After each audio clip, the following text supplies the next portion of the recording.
Hello दोस्तों, सभी प्यारे बच्चों को नमस्कार। मैं प्रवीण भाटी आपके अपने YouTube चैनल सत्यम कोचिंग सेंटर से आप सभी का अपने और आपके YouTube चैनल में स्वागत करता हूं।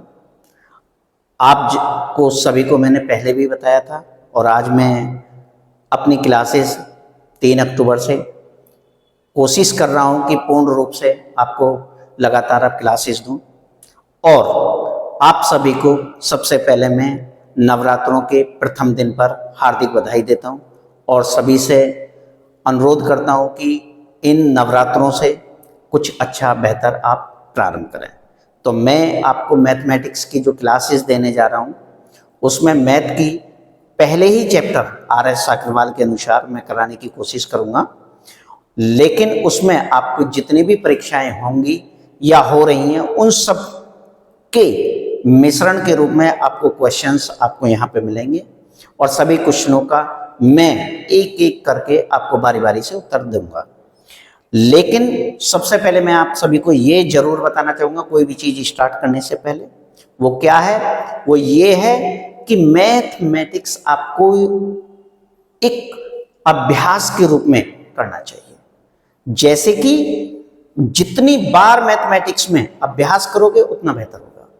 आजकल आप देख रहे हो YouTube चैनलों पे भरमार है कि शॉर्ट ट्रिक है, गुणा किया उस प्रकार से, वो सब चीजें आपको थोड़ी देर के लिए अच्छाई रूप में दिखती हैं, लेकिन जब आप परीक्षा में बैठते हो तो आपको पता चलता है कि बहुत क्वेश्चंस आपके मैथ के खराब हो चुके हैं, यानी आपको खुद दुख होगा कि ये सवाल मुझसे कैसे गलत हो गया। इन सब चीजों को जानने और इन सब चीजों को दूर करने के लिए मैं आपको ये बात पहले कहना चाहता हूं कि आप अपने मैथ के बेसिक कॉन्सेप्ट को जरूर और बेहतर तरीके से करने का प्रयास करें। तो मैं अपनी संक्षिप्त में इतनी ही बात कहूंगा और आप सभी के लिए जो क्लास लाया हूं उस क्लास की सब चीजें बारीकी से और कोशिश करूंगा हर एक प्रत्येक आपके सामने क्वेश्चंस आए। ठीक है, तो जैसे कि मैंने अभी आपसे कहा कि नंबर सिस्टम आपका है, तो नंबर सिस्टम संख्या पद्धति बोलते हैं, जिसे आप हिंदी में बोलते हो।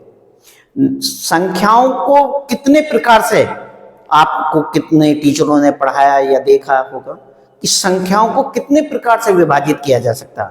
शायद ऐसा किसी ने बताया नहीं बताया, मैं नहीं कह सकता, लेकिन मैं आपको बताना चाह रहा हूं संख्याओं को भी आप कई प्रकार से विभाजित कर सकते हो या उनके रूप में देख सकते हो। जैसे कि ये संख्या पद्धति है आपका। संख्या पद्धति में आपकी पहली संख्याओं को जो जोड़ते हो आप, वो आती हैं प्राकृतिक संख्याएं, जिसे आप दूसरे अंग्रेजी में बोलते हैं नेचुरल नंबर्स, जिसे आप क्रमागत संख्याएं भी कहते हैं, लगातार संख्याएं। जब आप लगातार कोई भी संख्याओं का मान देखते हो कहीं भी तो आप बता सकते हो, जैसे कि 1 2 3 4 5 6 7 8 9 10, इस प्रकार की जो संख्याएं आपके हैं। जबकि आपको जो संख्याओं के प्रकार हैं वो जानने चाहिए, तो मैं आपको बता रहा हूं, जैसे आपकी ये संख्याएं हैं तो उसमें आती है 1 2 3 4 डॉट डॉट, आपका जो आपका यही क्रम चलता जाएगा। ठीक है, आपका यही क्रम चलता जाएगा। इसी प्रकार से आपकी जो दूसरी संख्याएं हैं, इन संख्याओं के बाद आपको दूसरी संख्याओं को पहचानना जो पड़ता है, वो संख्याएं हैं आपकी कौन सी? सम संख्याएं। सम संख्याओं की क्या विशेषता होती है? सम संख्याएं वो संख्याएं होती है जो, सबसे आसान बात तो ये है कि जो 2 से विभाजित हो जाए। जब आप 2 से विभाजित करेंगे तो ऐसी संख्याएं सम कहलाती हैं, जैसे 2 4 6 8, इस प्रकार से आप कहीं भी जाएंगे आपका 24 है, ठीक है, आपका 32 है, कोई भी इस प्रकार की संख्याएं आप जो जोड़ोगे, कहते जाओगे, वही आपकी सम संख्याएं हैं। ठीक है, सम संख्याएं हैं। अब सम संख्याओं को आपको यदि किसी को भी ध्यान हो या नहीं भी ध्यान है तो उस चीज को मैं बताना चाहता हूं जो आपकी सम संख्याएं हैं, उन संख्याओं की सबसे बड़ी विशेषता यह होती है कि इन संख्याओं में आप 0, 2, 4, 6, 8 ये आपके पास इकाई अंक होना चाहिए। चाहे कितनी ही बड़ी संख्याएं हो, वो सभी संख्याएं आपकी सम संख्याएं। आपको कई बार बड़ी संख्याएं दे दी, किसी ने कहा कि 1024 लिख दिया, आपने कहा कि इस समय बहुत से ज्यादातर हमारे जो लड़कियां हैं स्टूडेंट, उनमें बहुत परेशानी है, क्योंकि उन्हें थोड़ी सी दिक्कत होती है मैथमेटिक्स की कि जी पता नहीं ये कौन सी है सम है अभिसम, कभी कभी हो जाता है। तो आप देखिए मैंने बता रखा है 4 है, तो यहाँ का एक अंक 4 है आपका, तो ये निश्चित है कि ये एक आपकी सम संख्या है।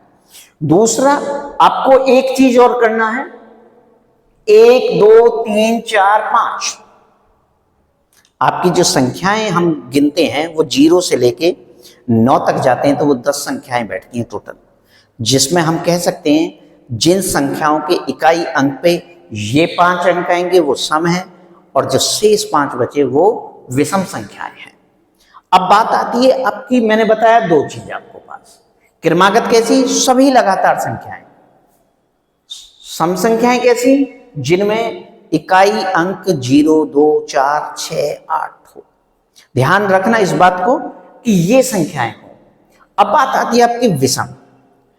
एक तो सीधा सा कारण है आपका कि जो संख्याएं 2 से विभाजित ना हो, जैसे 1, 3, 5, 7, 9।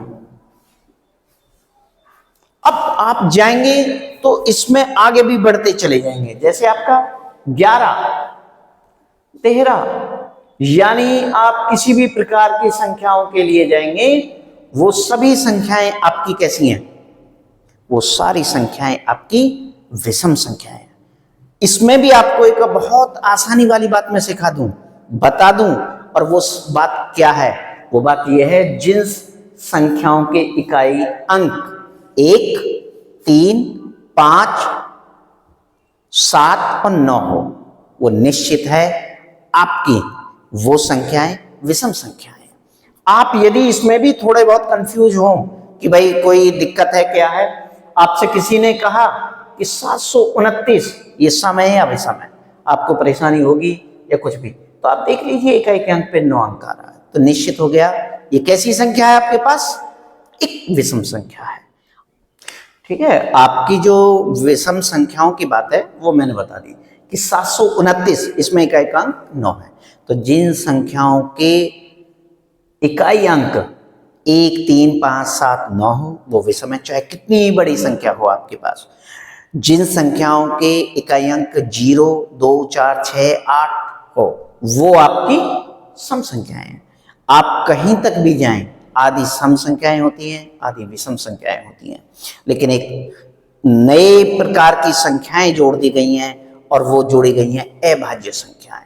सबसे बड़ी बात क्या होती है, इसका कॉन्सेप्ट आपका सम संख्या का कहा जाता है कि जो 2 से विभाजित हो जाए, इसका कहा जाता है कि जो 2 से विभाजित ना हो, लेकिन इनका जो आपकी अभाज्य संख्याएं हैं ये वो संख्याएं हैं जो किसी भी संख्या से विभाजित ना हो, यानी दूसरे शब्दों में आप कह सकते हो ये वो संख्याएं हैं जिनके कोई भी 2 गुणनखंड नहीं हो सकते, चाहे कोई भी किसी भी प्रकार की संख्यात्मक मान हो।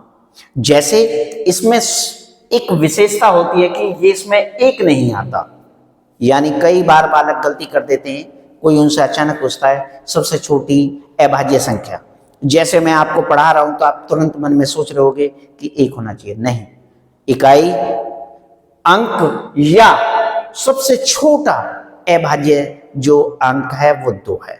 2 के बाद 3 आता है, 3 के बाद 5 आता है, 5 के बाद 7 और 7 के बाद आपका 9 नहीं आएगा, बस इसमें ये अंतर है। आपका आता है 11 और 11 के बाद आएगा आपका 13, 13 के बाद आपका आएगा 17। इस प्रकार से आप चाहेंगे तो ये आपकी अभाज्य संख्याएं। मैं आपको एक बात और बता दूंगा कि जैसे आपको किसी ने 9 तो 9 के 2 गुणनखंड बना सकते हो आप। पहला 3 तिया 9, दूसरा 9 एकम 9, लेकिन इनके कोई भी आप सार्थक गुणनखंड नहीं बना सकते। अब इसमें भी एक और चीज है, यदि आपको सोचना है, 1 से लेकर 100 तक आपकी 25 अभाज्य संख्याएं होती हैं, 25 अभाज्य संख्याएं होती हैं 1 से लेकर 100 तक। केवल आपको इतना ध्यान रखना, कभी कभी प्रश्न आ भी जाता है आपका परीक्षाओं में, जब तक आप इन संख्याओं के बारे में पूर्ण जानकारी नहीं जानते, जब तक आप, चाहे वो कोई सा भी मैथ का सवाल हो, आप कहीं ना कहीं कोई ना कोई गलती कर सकते हो। बहुत से बच्चों को काटना, संख्या आप आगे देखोगे, संख्याओं को काटना, विभाजित करना बोलते हो, जैसे आप नहीं कर पाओगे जब तक ये नहीं जानोगे कि वो संख्या किससे विभाजित होगी। ये सारी संख्याएं मैंने आपको बताई हैं जिनकी विशेषताएं हैं। क्रमागत कैसी संख्याएं? वो संख्याएं जो लगातार हो, 1 2 3 4 5 6 और कहीं तक भी आप चले जाएंगे। जबकि आपका दूसरा है सम संख्याएं। कैसी संख्याएं? जो संख्याएं 2 से विभाजित होती है और जिनके इकाई का अंक 0 2 4 6 8 है। जबकि आपकी विषम संख्याएं वो जिनके इकाई का अंक 1 3 5 7 9 हो, और अभाज्य संख्याएं जिनका कोई गुणनखंड ना हो। लेकिन आपसे कोई भी पूछता, कई बार क्वेश्चन आता है, सबसे छोटी अभाज्य संख्या क्या है, बताएंगे कृपया? तो आप 2 बताते तो सही है, लेकिन बहुत से बच्चे बताते हैं 1, जबकि 1 अभाज्य संख्या नहीं होती, केवल एक विषम संख्या होती है। ठीक है। आपका दूसरा सबसे छोटी, एक कोई पूछ लेता आपसे, सबसे छोटा धन पूर्णांक। जब धन पूर्णांक की बात आती है तो कोई नई बात आती है दिमाग में, कोई नई बात नहीं है, केवल धन पूर्णांक आपका 1 होता है। ये आपका सबसे छोटी सम संख्या, कहीं जाने की जरूरत नहीं, आपको पूर्ण रूप से पता है कि वो होती है आपकी 2। ये आपकी टोटल जो बातें हैं, ये बेसिक जानकारी है। वैसे आप सभी को मैं बता दूं, बहुत से छात्र ऐसे हैं जिन्हें बहुत चीजें पता है, लेकिन ध्यान रहे मेरा क्रम पढ़ाने का ये रहेगा, जिसको पता है बहुत अच्छी बात है, जिसको नहीं पता वो जाने। मैं इस चीज से प्रभावित होकर नहीं पढ़ाऊंगा कि भाई बहुत चीज आपको पता है, क्योंकि बालक पे कितनी चीजें आती हैं और कितनी नहीं आती। टीचर को इस बात से कम कोशिश ये होनी चाहिए कि जो बात बच्चे को बताई जाए वो उसके दिमाग में आ जाए। आपकी ये टोटल क्लास इसी प्रकार से मैं चलाने की कोशिश करूंगा आगे तक। ये बीच बीच में इसीलिए मैं कह रहा हूं कि चाहे आपको शॉर्ट ट्रिक कितनी ही कोई सिखाए, लेकिन जब तक आपकी बेस नहीं होगा, ठीक है, वो आप कार्य नहीं कर सकेंगे। आपकी जो संख्याएं मैंने बता रहा हूं उनमें अब सवाल आता है कि कभी कभी मैं इसे मिटा के लिख रहा हूं आपके लिए कि कैसी संख्याएं हों और उनका आपसे कोई योग पूछता है, तो इसके लिए सूत्र है आपका पहला, प्रथम क्रमागत संख्याओं का योग, क्रमागत लगातार संख्याओं का योग, जिसे आप कहते हो n। n क्या चीज है? जितनी संख्याएं हो n, फिर आप कोष्ठ लगाएंगे n+1/2 यानी 2। आपको कोई भी पूछेगा तो उसका सूत्र आप ये लिखोगे। यदि आपसे कोई कह देता है कि जी मुझे तो सम संख्याओं का योग चाहिए, तो उसमें विशेषता है प्रथम सम संख्याओं का योग n कोष्ठ n+1। यदि आप पहले की तुलना में देखोगे तो 2 आपका हट गया इसमें। अब तीसरी बात आती है कि आपसे कोई पूछता है आपकी विषम संख्याओं का योग, तो आप लिखेंगे प्रथम विषम संख्याओं का योग। वैसे तो शॉर्ट में बोल देते हैं n², लेकिन आप दूसरे शब्द में बोल सकते हो n × n, यानी n गुना n, या आप ये कह सकते हो जितनी संख्याएं उन संख्याओं के 2 बार गुणा करना, बाकी और कुछ नहीं। मैं आपको एक एक उदाहरण करके बता रहा हूं, लेकिन उसमें एक विशेषता है, आपको ये ध्यान रखनी है कि एग्जामिनर पूछ दूसरे रूप में भी लेगा। लेकिन सबसे पहले सवाल देखते हैं। आपके लिए आया सवाल कि प्रथम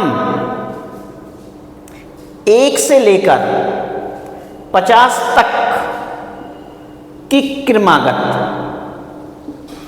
क्रमागत संख्याओं का योग बताइए, संख्याओं का योग। तो आप कैसे करेंगे? अब आपसे पूछा गया कैसी क्रमागत, और कहां तक की? 1 से लेके 50 तक की। तो सबसे महत्वपूर्ण बात है आपका कि कौन सा सूत्र लगेगा। तो आपने देखा n कोष्ट n प्लस 1, ये n क्या है? जो आपकी अंतिम बात है, कितना है? 50। तो 50 लिखा आपने, n प्लस 1, यानी आप डायरेक्ट भी लिख सकते हो 50 और 51 बटे 2। आप 2 से 50 को काटेंगे, कटेगा 25 बार, और 25 की गुणा जब आप 51 में करेंगे तो इसका आपको थोड़ा सा ध्यान देना पड़ेगा गुणा पे। तो यदि आपको गुणा थोड़ी कठिन है तो आप उसके लिए अपने तरीके से कर सकते हो, लेकिन आपको गुणा भाग जोड़ घटाना बेहतर करना होगा। यानी आपसे यदि कोई कह रहा है कि मैथ को बेस्ट करें, बढ़िया करें, तो उसके लिए आपके 4 स्तंभ है, और सबसे पहला जोड़ना, फिर घटाना, फिर गुणा करना, और सबसे अंत में आता है भाग करना। यानी इन प्रक्रियाओं को जितना बेहतर कर लोगे उतना अच्छा है। कैलकुलेटर वगैरह आप केवल घर पे प्रयोग कर सकते हो, ना कि क्लास में या परीक्षा में। तो आपको मैं बता रहा हूँ, आप ऐसे भी गुणा कर सकते हो, 25 से कम 25, आपका हासिल जो लगेगा वो 2 लगेगा, और 25 पंजे 125 और 2 127, ये आपका आया 1275। आपको आसानी होगी, मैं जहां तक जान रहा हूं कि आपसे कोई कहता है 1 से लेके 50 तक की संख्याओं का योग क्या होगा, तो आपको निश्चित है सूत्र देखना है। कैसी संख्याएं हैं? क्रमागत, और उनका सूत्र क्या है? n कोष्ट n प्लस 1 बटे 2। तो आपने n क्या माना? 50 में 1 जोड़ दिया, 51 बटे 2। यदि आप भूल भी जाओ n कोष्ट n प्लस 1 को, तो ये समझना जितनी संख्याएं हैं एक उससे अगली लिख दो। यहाँ कितनी है? 50, और 50 से अगली 51 बटे 2 कर दीजिए। दोनों को गुणा करिए और आधा करिए, ऐसे भी कर सकते हो, बहुत से बच्चों को आदत होती है। ठीक है, ये बात आपकी समझ में आनी चाहिए, और आ भी गई होगी। आपको मैं दूसरा क्वेश्चन बताने की कोशिश कर रहा हूँ, आप इसे नोट करना चाहें या जैसे भी हैं आप देख सकते हो। ठीक है, दूसरा क्वेश्चन आपका जो आपके लिए आएगा वो आएगा कि विषम संख्याएं या सम संख्याएं, उनका आपको बताना है। ठीक है, अब कैसे आएगा? आपका सम संख्याओं का बता रहा हूं मैं। सम संख्याओं का आएगा कि प्रथम 50 विषम संख्याओं का योग क्या होगा? योग क्या होगा? तो आपको क्या करना है, यहां ये बात जरूर ध्यान देनी है। प्रथम कैसी? विषम, मैंने ये लिख दिया है। ठीक है, कैसी? विषम।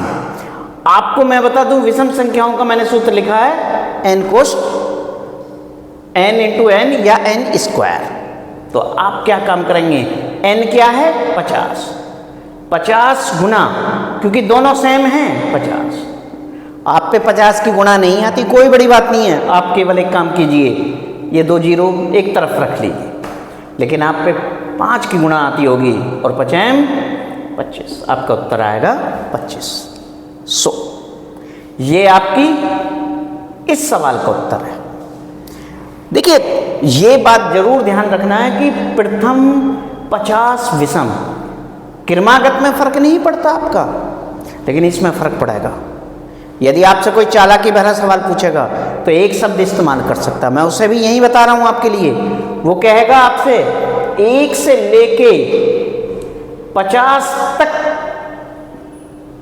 1 से लेके 50 तक की क्रमागत, या अब यहां बात चल रही है हमारी विषम, 1 से लेके 50 तक की जो विषम संख्या है, विषम संख्याओं का योग।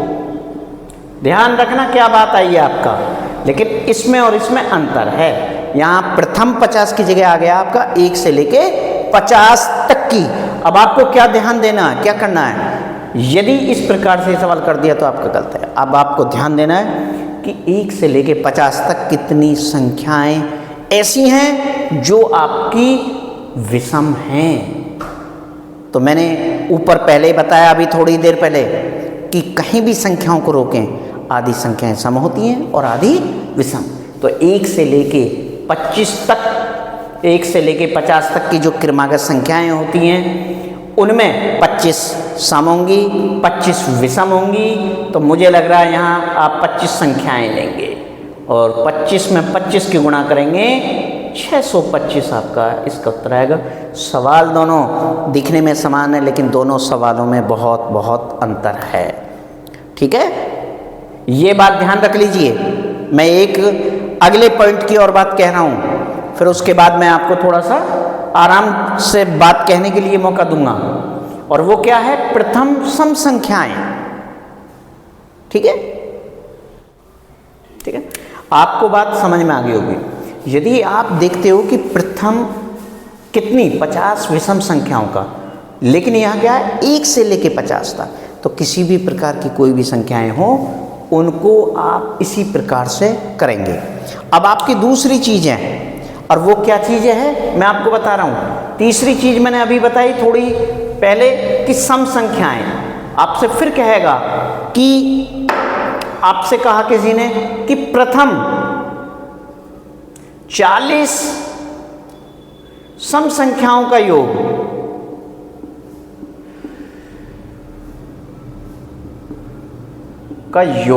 तो आप कितना बताएंगे?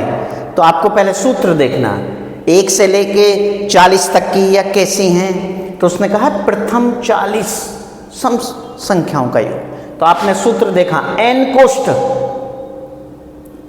मैं इसमें लिखने की कोशिश कर रहा हूं जिससे आपकी बात समझ में आए। n कितनी है? संख्याएं। अब आपकी संख्याएं कितनी है? 40 से अगली 41। यदि आपको ये बात भी समझ में ना आ रही हो तो मैं एक बात कह रहा हूं, यदि आपसे सम संख्याओं का कहता है, जितनी संख्याओं का पूछे उस संख्या को लिखो और उससे अगली को लिख दीजिए। आपका ये 0 4, मैंने 4 की गुणा की है और 4 चौक 16, आपका उत्तर आएगा 1640। इस प्रकार से आप देखेंगे तो बात आपकी समझ में आएगी। n कोष्ठ n प्लस 1, ये आपका सूत्र है। लेकिन इसमें भी विषम संख्याओं की तरह आपको अंतर आएगा। 1 से लेकर 40 तक की सम संख्याओं का योग, सम संख्याओं का योग मैंने अभी बताया विषम में, उसमें भी आधी करोगे, यहां भी आधी करोगे। अब आपको आधी कैसे करनी है? 40 का आधा 20, और 20 से अगली संख्या 21, तो आपका आएगा 420। यदि आप पे गुणा में परेशानी है, 0 को रख दीजिए और 21 दूनी 42, आपके ये दोनों उत्तर हैं।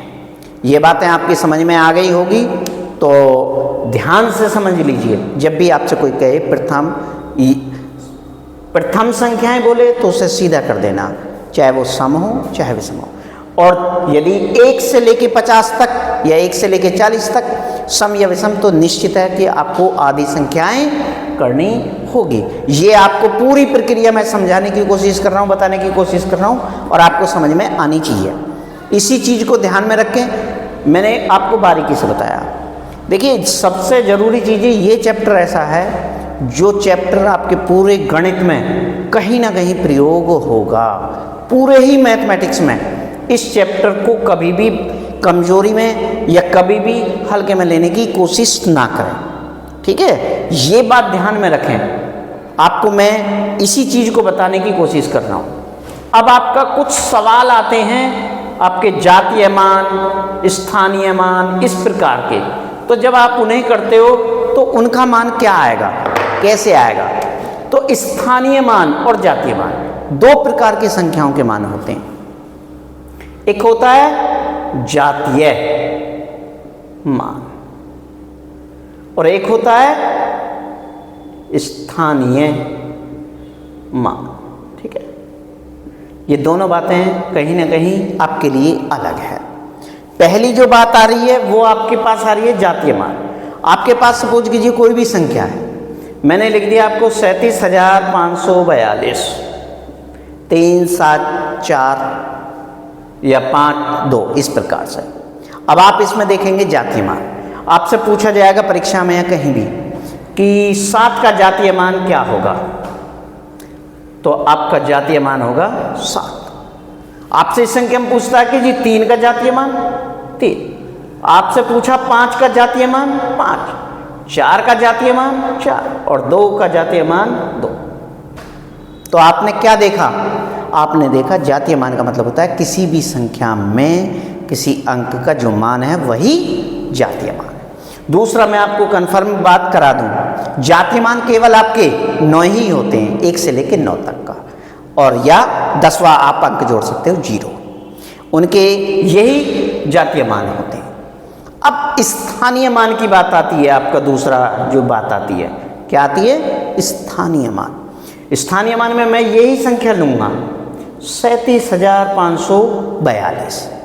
आपसे किसी ने पूछा कि ये संख्या है, इसमें 5 का स्थानीय मान बताइए, तो आप 5 को लिख दीजिए और इकाई के अंक की तरफ से देखिए, इकाई हमेशा इधर से गिनते हैं, 1, 2, 2 0 लगा दीजिए। यदि आपसे कोई पूछता है 7 का, 7 को लिख दीजिए 1, 2, 3। यदि आपसे कोई 3 का पूछता है, 3 लिख दीजिए, 1, 2, 3, 4, 4 0 लगा दीजिए। यदि आपसे कोई 4 का पूछता है, 1 0, और 2 का पूछता है 2। इससे भी बारीकी की बात बता रहा हूं मैं। यदि स्थानीय मान आपने सभी अंकों के निकालोगे और उन्हें जोड़ोगे तो ये 37,542 ही बैठेगा। ये बात ध्यान रखिए, जातीय मान केवल 9 ही होते हैं, 1 से 9 तक, 0 का भी आप प्रयोग कर सकते हैं। जबकि आपका स्थानीय मान किसी भी, अंग्रेजी में आप पढ़े हो तो एक शब्द बोल दिया जाता है पैलेस ऑफ वैल्यू, यानी स्थान के अनुसार किसी अंक की वैल्यू। आपको मैंने ये बातें बता दी हैं। दूसरी बात मैं आपको ये और बात बताना चाहता हूँ यहाँ पे कि देखिए, सवालों को सीधा कराना, आपको पता नहीं इसके क्या टॉपिक हैं, क्या नहीं है, कैसे है, आपको सीधे सवाल मैंने कराए। आप पे ये आते होंगे तो अच्छी बात है, नहीं आते होंगे तो आप कहेंगे कि जी क्या पढ़ाया। मेन बात जो है वो केवल आपको समझाना है, बाकी सब चीज़ों को शॉर्ट ट्रिक कहो, कुछ भी कहो। मैथमेटिक्स में पहली बात तो आपको कोई ना कोई इस प्रकार की बातों से परेशानी में डाल रहा है कि जी शॉर्ट ट्रिक मैथमेटिक्स में होती हैं, जबकि मैथमेटिक्स सबसे बड़ा शॉर्ट ट्रिक है अभ्यास। जितना आप अभ्यास करोगे मैथमेटिक्स में, उतनी ही शॉर्ट ट्रिक आपकी बेहतर होंगी। आपको मैं 3 सवाल लिख के दे रहा हूं, उनकी आप कल जब मैं यहीं से क्लास स्टार्ट करूंगा तो आपको उन सवालों के उत्तर कमेंट में देने हैं। ठीक है, आपको मैंने जो अभी पूरे चैप्टर में से क्वेश्चन कराए हैं, उन सभी में से मैं आपको नेक्स्ट क्लास तक ये 5 क्वेश्चंस दे रहा हूँ, जिन्हें आप करेंगे। और यदि किसी को कोई भी इस बात समझ में नहीं आएगी, नेक्स्ट क्लास में पूछेंगे। दूसरा, आपको, मुझे उम्मीद है पूर्ण रूप से समझ में आ गई होगी, तो आपको आभास हो जाएगा कि आपने कितनी आसानी से उत्तर इनके दिए हैं। पहला सवाल मैं फिर भी बोल रहा हूँ, 1 से लेकर 80 तक की क्रमागत संख्याओं का योग ज्ञात करना है आपका। दूसरा है 1 से लेकर 90 तक की विषम संख्याओं का योग। और तीसरा सवाल है 1 से लेकर 120 तक की सम संख्याओं का योग। जबकि मैंने स्थानीय मान और जातीय मान की बात कही है, तो मैं उनको भी लिख रहा हूं आपके लिए। ठीक है, ये है आपका 4,95,720 संख्या, जिसमें आपसे मैंने पूछा है 5 का जातीय मान क्या है। जबकि दूसरी संख्या मैंने लिखी है आपके पास 53,892, यानी 53892। इसमें मैंने पूछा है आपसे 3 व 8 के स्थानीय मानों का अंतर। जो भी आप स्थानीय मान निकालोगे दोनों अंकों का, उन दोनों को आपस में घटाएंगे, जो भी अंतर होगा वो आपका उत्तर होगा। बाकी की बातें मैं कल की क्लास में बताऊंगा। दूसरा, मैं अपने इसी क्रम को रखूंगा चाहे सवाल आपके कम हो या ज़्यादा हो, उस चीज़ से कोई फ़र्क नहीं पड़ता, लेकिन जो सवाल मैं कराऊं वो आपकी पूर्ण रूप से समझ में आए, इसी के साथ मैं अपनी क्लास का आज के लिए अंत करता हूं। नमस्कार।